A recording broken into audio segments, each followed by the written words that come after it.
era la artritis reumatoidea, el síndrome de Sjögren y el lupus eritematoso sistémico e incluso la esclerodermia. Y estas enfermedades sistémicas, porque además de dañar las estructuras de soporte como ser articulaciones, huesos, tendones, músculos, también podían dañar otros órganos como el pulmón, la retina y el riñón. También ayer hablamos de otra enfermedad reumatoidea que está dentro de este grupo, que era la la osteoartritis, que es una enfermedad que es la que es más frecuente de los problemas articulares, pero que esta tiene que ver más con el envejecimiento y en la que no hay realmente una razón autoinmune aparente que desencadena la enfermedad.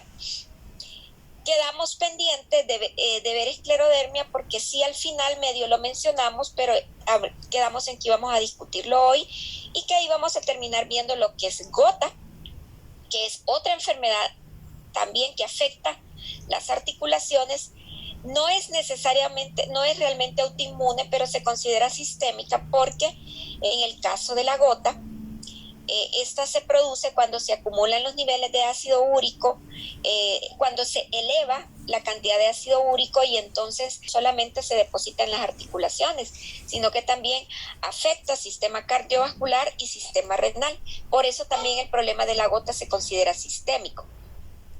Entonces ahorita vamos a hacer un poquito de reforzar lo que era la esclerodermia. Pues es un tipo de enfermedad reumática sistémica que tiene que ver autoinmune porque los anticuerpos los anticuerpos de las personas atacan su propio organismo. Se caracteriza por una esclerosis de la piel y órganos internos. Esclerosis significa endurecimiento. Entonces, quiere decir que los pacientes con esclerodermia se les pone dura, rígida su piel y pierde esa laxitud o esa elasticidad normal, cierta elasticidad que tiene la piel. Pero este problema, si bien es cierto, se refleja de forma evidente en la piel, este problema de esclerosis también afecta a órganos internos como sistema digestivo, pulmón y riñón. Es más frecuente en mujeres que en hombres. De hecho, ayer recordemos que las enfermedades reumáticas son más frecuentes en mujeres que en hombres, excepto la gota, que es más frecuente en varones, ¿verdad? Y la esclerodermia se ve con más frecuencia en personas negras. Y en los pacientes con esclerodermia a veces ocurre lo que se llama el síndrome de Raynaud. Menciona aquí el libro de Krauss, también se le conoce como fenómeno de Raynaud, que es que las personas con facilidad sufren isquemia y frialdad distal, o sea, en la punta de manos y pies, que hace que se produzcan muchas veces este tipo de necrosis como la que ustedes están viendo en estos dedos. Entonces, el paciente con esclerodermia, así como se le pone rígida la piel, también se ponen rígidos sus vasos. Y cuando hay problemas circulatorios graves de esa rigidez, los pacientes pueden hacer ese tipo de necrosis en la punta de los dedos, conocido como fenómeno de Raynaud. Aparece en los libros como fenómeno de Raynaud, pero en el libro nuestro aparece como síndrome de Raynaud. Y obviamente si una persona tiene problemas en sus manos, va a tener problemas para preparar y consumir los alimentos. Entonces, empezando por ahí, ya vamos a tener problemas para la alimentación de los pacientes con esclerodermia. Otra situación que se da en los pacientes con esclerodermia es que ayer habíamos hablado del síndrome de Sjögren. Resulta que hay pacientes que pueden tener la esclerodermia y también pueden desarrollar la enfermedad llamada síndrome de Sjögren, que está abreviada con SS allí. ¿Alguien recuerda qué era el síndrome de Sjögren? Son las personas que tienen problemas para secretar saliva. Ajá, es una alteración en la producción de las glándulas exócrinas sobre todo, pero dentro de estas exócrinas las que más se afectan son las glándulas salivales. Entonces vean, la ausencia de saliva en el síndrome de Sjögren nos va a ocasionar problemas de alimentación. Y si el paciente tiene esclerodermia y va a tener rigidez de todos sus tejidos, tanto de vía digestiva y de remate aparece con un síndrome de Sjögren, con resequedad, imagínense qué complicado va a ser alimentar a estos pacientes. De por sí la enfermedad da cierta resequedad. Aparte le sumamos el síndrome de Sjögren. Y lo mismo puede pasar en el lupus y en la artritis reumatoidea, que pueden tener esa enfermedad y presentar adicionalmente un síndrome de Sjögren. En la esclerodermia también hay un alto porcentaje de pacientes que van a tener afección renal, por lo tanto va a haber que considerarlo cuando se calcule o se dé el aporte proteico, ¿no? El lupus eritematoso sistémicos también hay alto riesgo de daño renal, recuerden eso que es muy importante, ¿no? Y la induración cutánea en estos pacientes, como la pueden ver en esa mano, ¿verdad? Hace que se produzca también lo que es la esclerodactilia, o sea, los deditos se ponen rígidos y por eso los pacientes van a tener problemas para utilizar sus manos o emplearlas para cualquier actividad que sea del cuidado de ellos y también obviamente para elaborar sus alimentos y alimentarse. Entonces, muchas veces estos pacientes terminan desarrollando esta mano como en garra, como la que ustedes ven acá, producto de la contracción que hay en la piel, ya que estos pacientes, el problema principal que tienen es una alteración en la síntesis del colágeno. Y recordemos que el colágeno es una proteína que se encuentra en todos los tejidos conectivos del organismo y obviamente se encuentra en la piel. Y tejido conectivo también se encuentra en los riñones, en vía digestiva y en vasos. Y bueno, ya sabemos, no se nos olvide que es una enfermedad autoinmune con un gran componente genético, porque cuando hay esclerodermia en una familia, hay más riesgo de que aparezca otro familiar con esclerodermia, ¿no? Se postula, pues, que hay un daño oxidativo de los radicales libres de citocinas inflamatorias que lo que hacen es modificar las proteínas que producen los fibroblastos. Entonces, los fibroblastos se encargan de sintetizar proteínas como la colágena y entonces esta alteración pues es la causa primordial de la enfermedad. En los síntomas gastrointestinales, el paciente va a padecer con facilidad de reflujo gastroesofágico, de náuseas, de vómito. Puede haber disfagia porque esa esclerosis puede ocurrir también en los tejidos orofaringeos, ¿no? Puede haber diarrea porque se va dañando el colágeno del tubo digestivo y el tubo digestivo también tiene en su endotelio, en la capa interna de la mucosa, en la capa interna que es la mucosa, ahí también hay colágeno y todo esto se afecta y estos pacientes van a tener problemas también de malabsorción que van a favorecer la diarrea o incluso puede también a veces favorecer el estreñimiento, porque si el intestino se va endureciendo, podríamos decir así, endureciendo, también puede ir perdiendo su capacidad de peristaltismo. E incluso, como recuerden que al final del intestino uno tiene también el esfínter anal, que es un músculo, y el músculo se contrae y se relaja, y si bien es cierto, el músculo tiene fibras musculares, también en el músculo hay colágeno, pero esos depósitos de colágeno también pueden dañar el esfínter anal, que es el que controla cuando uno quiere soportar el deseo de defecar, y entonces al haber lesión del esfínter anal, estos pacientes pueden tener hasta incontinencia fecal. Y todas estas alteraciones en la motilidad que pueden ocurrir en estos pacientes van a favorecer lo que es el famoso síndrome de sobrecrecimiento bacteriano del intestino delgado, que una vez las compañeras que pusieron eso, cuando vimos intestino, nos hablaron del síndrome del sobrecrecimiento bacteriano del intestino delgado. Bueno, claro, la piel está rígida, pero también va a haber rigidez y dolor articular. Ya dijimos que gran parte de los pacientes van a tener disfunción renal y también muchos van a desarrollar hipertensión arterial. Pero esta sería una hipertensión arterial secundaria, porque lo que hace que se vuelvan hipertensos es que los vasos, las arterias se vuelven duras, rígidas, y el corazón tiene que hacer más fuerza para poder enviar la sangre. O sea, tiene que elevar las presiones arteriales para poder tirar, como dicen, lanzar la sangre por una tubería, por conductos que están más rígidos, más endurecidos. Claro, puede haber una persona ya hipertensa que desarrolle esclerodermia y esto agravaría también el problema, ¿no? Puede haber hipertensión pulmonar. Hipertensión pulmonar es un problema cuando ya el pulmón pierde su elasticidad. Entonces también el corazón, como el corazón también manda sangre a los pulmones, tiene que hacer más fuerza también para mandar la sangre a los pulmones, porque el pulmón también se va poniendo rígido debido a la fibrosis pulmonar. Bueno, como este es un trastorno de la colágena, hasta el momento no hay ningún tratamiento que pueda corregir esta alteración en la producción de la colágena. Más que todo se pueden aliviar síntomas y tratar de reducir las lesiones. También hay tratamientos que están, como dicen, en estudios que pueden ser prometedores. Este lo menciona Krauss, el anti-TNF, ¿verdad? Habría que ver cómo estarían los avances, ¿verdad? En el tratamiento médico. La enfermedad suele ser progresiva, avanza. Esto es lamentable, ¿no?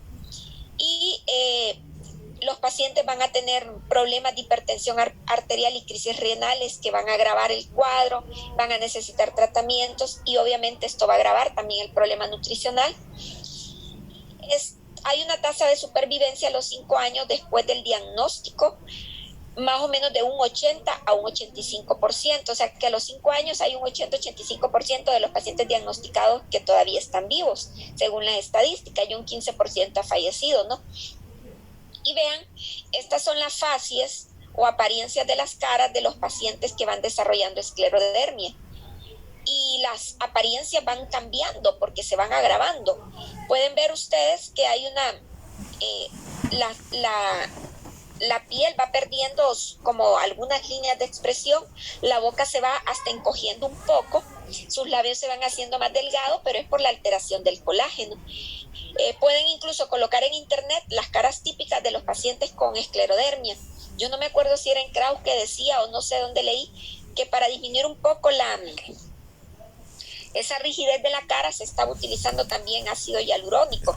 Les mejoraba un poco, al parecer, la movilidad de la cara, porque vean, una cara rígida, con musculatura rígida, también hace más difícil la masticación de los alimentos.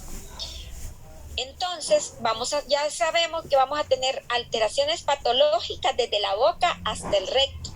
Estas personas van a tener problemas desde lo que es la ingesta del bocado hasta lo que es la defecación, por lo que habíamos visto. Y el esófago suele afectarse, sobre todo el tercio inferior, y se produce atrofia de las capas musculares. Esto obviamente va a alterar más o va a empeorar el problema de alimentación y se va sustituyendo la estructura normal del tubo digestivo, la estructura de los tejidos, la estructura microscópica va a ir desencadenando que se produzca, por ejemplo, lo que habíamos dicho, disminución de la peristalsis. Esto también favorece el reflujo gastroesofágico y puede haber dismotilidad. La palabra dismotilidad significa que hay motilidad, pero una motilidad, movimientos anormales, no los sincrónicos que hace normalmente el intestino. Y puede llegar a ocurrir también hasta obstrucciones del intestino delgado, ¿no?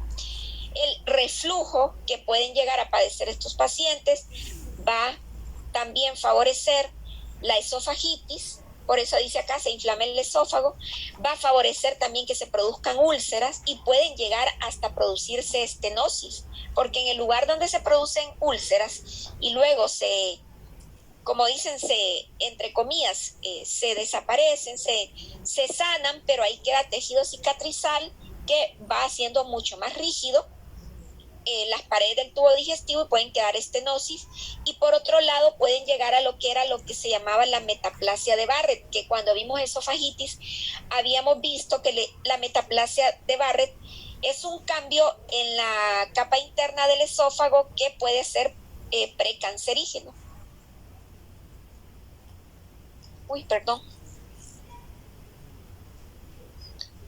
Bueno, entonces, en la parte de la intervención nutricional tenemos que manejar la disfagia. Vean que en esta enfermedad se presenta este problema, no solo en las neurológicas. Vamos a tener que dar lo más que se pueda un buen adecuado aporte de líquidos por la resequedad que hay en estos pacientes en sus mucosas. La enfermedad en sí puede generar resequedad, pero también pueden simultáneamente desarrollar lo que decíamos, el síndrome de Sjögren, por lo que hay que procurar también alimentos jugosos. Existen sustitutos de saliva. Aquí yo sinceramente nunca he visto un sustituto de saliva, ¿no? Sustituto ya de venta, como hay sustitutos de lágrimas, ¿no? Pero también tratar de que darles alimentación frecuente en volúmenes pequeños o escasa cuantía, para tratar de hacer un poco más fácil el trabajo digestivo.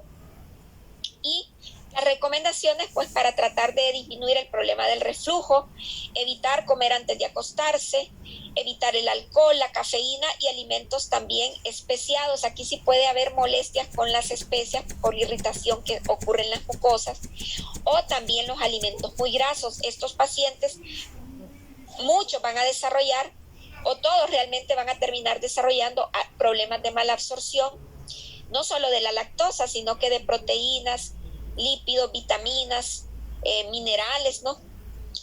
Y muchas veces va a ser necesario también apoyarnos en lo que son los suplementos hiperproteicos o hipercalóricos, o bien en la alimentación enteral, porque vamos a llegar a un momento con estos pacientes que la masticación se puede hacer casi imposible, o a veces la deglución también.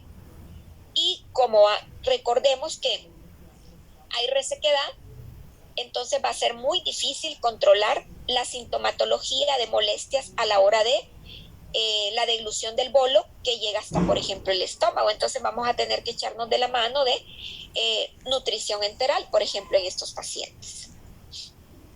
La esclerodermia es una enfermedad realmente muy dramática. También puede pasar de que no se desarrolle tan severo, pero hay pacientes que la desarrollan de forma severa. Lo mismo puede suceder en el lupus, lo mismo puede pasar en la artritis reumatoidea. Entonces, ahora vamos a pasar a ver lo que es la gota. La gota, dice aquí gota e hiperuricemia, pero en realidad les quiero aclarar algo. Hay personas que tienen hiperuricemia, que tienen elevado el ácido úrico, pero no llegan a desarrollar la gota. Pero lo coloqué así porque para que entendamos que todo paciente con gota realmente tiene una hiperuricemia, ¿no?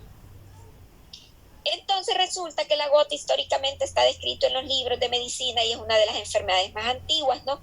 Aquí lo que sucede es que hay un trastorno en el metabolismo de las purinas que derivan de las proteínas, que nos va a hacer que el paciente llegue a hiperuricemia, o sea, elevaciones exageradas del ácido úrico. Y resulta que este ácido úrico, si bien es cierto, se deposita en articulaciones, en los tendones sobre todo, también puede ocasionar daño renal, porque esos cristales de ácido úrico también se van a depositar en el riñón y pueden producir cálculos de la vía renal, y hay personas que pueden hacer hasta daño renal grave por la obstrucción ocasionada por estos cálculos.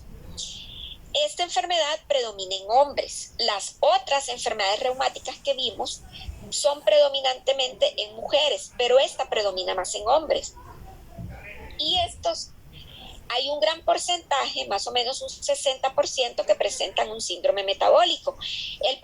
Muchos pacientes con hiperuricemia simultáneamente tienen hipertrigliceridemia, dislipidemia, obesidad.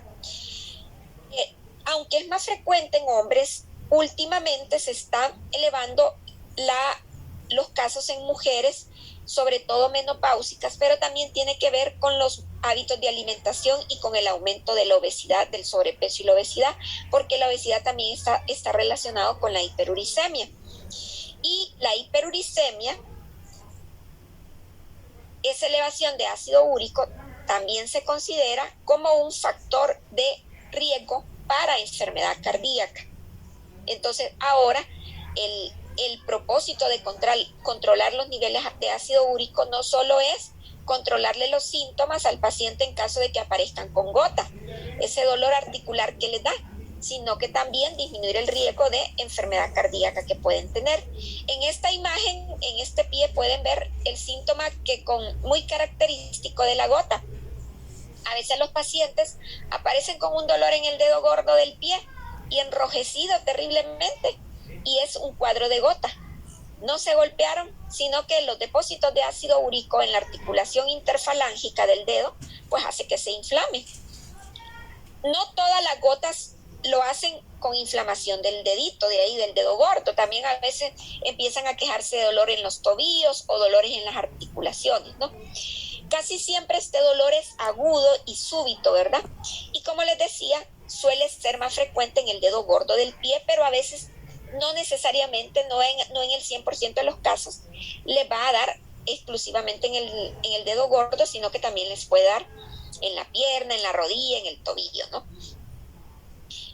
Resulta que el ácido úrico se deposita en forma de urato como cristales y van haciéndose como que si tuviéramos vidrio quebrado, y esos cristalitos, cuando uno se quiebra un vidrio que quedan unas chinitas de vidrio ahí, unas cestillas de vidrio, más o menos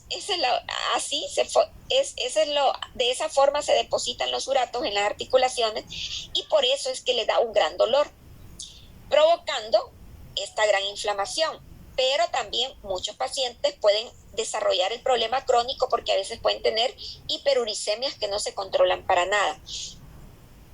Otra cosa que es muy importante, que algunos pacientes, y eso también en la parte de evaluación nutricional de su paciente, a veces a uno se le olvidan cositas que no reparen él, pero es bueno que le revisen la oreja, porque vean, en algunos pacientes se deposita también en el hélix de la oreja estos cristales de ácido úrico. Ahí no les duele tanto, pero vean, esas lesiones que se miran acá son depósitos de ácido úrico. Entonces, esto puede pasar en el paciente con gota. Aquí una articulación del dedito, ¿no? Normal, el cartílago sanito, y vean, cuando se acumulan los cristales de ácido úrico en el dedo, pues se le inflama terriblemente, ¿no? Y esto lleva el dolor y la inflamación y esa tumefacción o enrojecimiento. Doctora, habíamos dicho que el ácido úrico es el producto. ¿Diga? Sí, una pregunta, disculpe. Esa inflamación, o sea, genera que esos cristales como que se insertan en las articulaciones y eso produce la inflamación. Uy, sí. Se forman el ácido úrico, digamos, las moléculas de ácido úrico se van uniendo unas con otras y van formando esos cristales. Entonces, es como tener un estorbo en el ojo, un ejemplo, ¿verdad? Que una estillita de arenita en el ojo es dramático, ¿cómo le molesta a uno? Pues lo mismo va pasando a nivel articular. Se van depositando tantos cristales a nivel de la articulación y de los tendones que para el paciente es una terrible molestia. Se van depositando ahí increíblemente, cómo se van aglomerando las moléculas de ácido úrico unas con otras. Ah, ok. Gracias, doctora. Bueno, resulta que el ácido úrico es producido principalmente en el hígado por acción de esa enzima que dice ahí, santina oxidasa, ¿verdad? Y miren que esta ¿cómo se llama? Esta enzima depende de que haya molibdeno adecuado en el organismo para que se produzca, ¿verdad? Miren que hay una cosa que es muy importante. El hígado va a producir el ácido úrico producto del metabolismo de las purinas, de las proteínas, de forma normal, ¿verdad? Pero hay un equilibrio, se mantiene un equilibrio entre lo que se produce y entre lo que se excreta. El ácido úrico se excreta por vía urinaria. Por eso es que si el paciente tiene hiperuricemia, entonces el paciente va a formar cálculos, perdón. Pero esto también tiene que ver con la ingesta de agua del paciente, porque si tenemos grandes concentraciones de ácido úrico que va saliendo por la orina y el paciente consume poca agua, Entonces la orina va a salir más concentrada y con más facilidad va a formar cálculos de ácido úrico. Pero si el paciente se le incentiva con la ingesta de agua abundante, entonces va a tener una orina más diluida y va a haber menos riesgo de que forme cálculos de ácido úrico. Eso es como cuando nosotros botamos agua con tierra por la tubería, que si le echamos el montón de agua y tenemos un poquito de tierra, va a ser difícil que se nos obstruya. Pero si se va un poquito de tierra por la tubería de la cocina o del lavamanos y le echamos poca agua, vamos a tener alta posibilidad de que se obstruya porque se forma un terrón ahí difícil de deshacer. Pues lo mismo pasa en la vía urinaria. Y otra cosa que es muy importante saberlo, que la producción de ácido úrico el total del ácido úrico que todos nosotros tenemos en nuestro organismo, 2/3 dependen de la producción endógena y 1/3 viene de la dieta.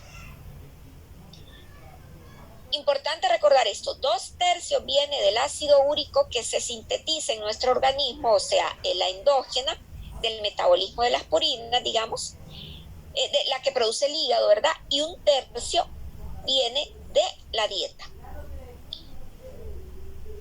El ácido úrico, ya les había dicho, se excreta por el riñón un 70%, pero también hay excreción también por heces, ¿no? Por heces fecales. Pero obviamente si tenemos elevadísimo el ácido úrico, se va a elevar más, va a salir más. El organismo va a querer botar más ácido úrico por el riñón y con facilidad se va a obstruir si el paciente no diluye bien la orina con una adecuada ingesta de agua, ¿verdad? Entonces, en la hiperuricemia se produce, o sea, la elevación del ácido úrico se va a producir cuando hay una disminución de la eficiencia del aclaramiento renal del urato. Entonces, si el riñón no elimina por completo todo el ácido úrico, pues también se va a elevar. ¿Y qué tenemos que hacer? También darle, como dicen, más agua y también tenemos que también controlar la ingesta pues de ácido úrico a través de la dieta. Bueno, resulta que todas las proteínas a través del metabolismo van a producir cierta cantidad de purinas. Y por eso es que hay mayor riesgo de gota asociado con mayor consumo de carnes rojas y mariscos. Y se ha visto que el consumo de proteínas de origen vegetal, si bien es cierto, puede producir purinas, pero al parecer hay menos riesgo de gota con las proteínas de origen vegetal. También hay hortalizas que son ricas en purinas ya por naturaleza. Sin embargo, se ha visto que las hortalizas que tienen purinas no elevan tanto el ácido úrico, ¿verdad? También, por ejemplo, se ha visto que las dietas ricas en productos lácteos bajos en grasa, ¿no?, suplementados con vitamina C, se han asociado con un riesgo reducido de gota, ¿verdad? Cositas de esas dispersas que aparecen mencionando Krauss. Incluso el consumo de café o té verde se ha asociado con niveles más bajos de ácido úrico. Y algo muy importante, y esto sí vamos a tener que hacer hincapié en los pacientes nuestros, es que el consumo de alcohol, en particular el de cerveza, les va a aumentar el ácido úrico y va a haber más riesgo de gota, porque estos son ricos en purinas, sobre todo la cerveza. Y aquí es importante tener algo bien en cuenta. Si el paciente tiene elevado el ácido úrico, no podemos tampoco prohibirle las proteínas, aunque sabemos de que las proteínas, por su metabolismo, van a producir cierta cantidad de purinas. Entonces, claro, vamos a recomendarles que disminuya el consumo de carnes rojas y mariscos, o si es posible, que lo elimine sin dejar de consumir otro tipo de carne, de fuente de proteína, aunque tenga purinas, porque también va a necesitar las proteínas, ¿no? El detalle es que muchas veces a los pacientes con hiperuricemia les dicen: no vuelva a probar las carnes, nada de carne, nada de proteína, eso es imposible. No se le puede quitar, omitir la carne. ¿Cómo le vamos a querer, por querer disminuir el ácido úrico, vamos a darle un aporte insuficiente de proteínas al paciente? Eso es muy importante tenerlo en cuenta. Afortunadamente, todos los pacientes que les refieren por hiperuricemia siempre llegan con tratamiento farmacológico y no hay que y eso va a ayudar terriblemente. Pero hay una situación bien particular. Miren, la gente que padece de hiperuricemia generalmente tiene obesidad y sobrepeso. Y estas personas generalmente comen más carne de lo que deberían de comer. O sea, son personas, porque uno los interroga y no es que se van a comer una porción de 3 onzas o de 4 onzas. Son personas que consumen, como dicen, 2 porciones de bistec del tamaño de toda la palma de la mano. Es exagerado. O son personas cerveceras. Son personas que fin de semana consumen 5 días o más cervezas. Entonces, si nosotros ya con que les controlemos ese cervecero o ese licor que consumen y el exceso de consumo de carnes, ya con eso le estamos ayudando al paciente y el paciente va a mejorar. Les digo esto porque hay que también hacer conciencia de que no les vamos a quitar las fuentes de proteínas y obviamente pues vamos a tratar de darle preferencia a proteínas de origen vegetal.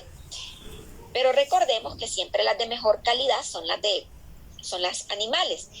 Pero ya con que le enseñemos que no se tiene que comer 1 libra de carne en todo el día al paciente y que tiene que bajar a 3 o 4 onzas, más el consumo, hacer el balance con lo que le vamos a dar de leguminosa o de lácteos o de huevo, ya con eso es un avance terrible para el paciente. Los pacientes mejoran.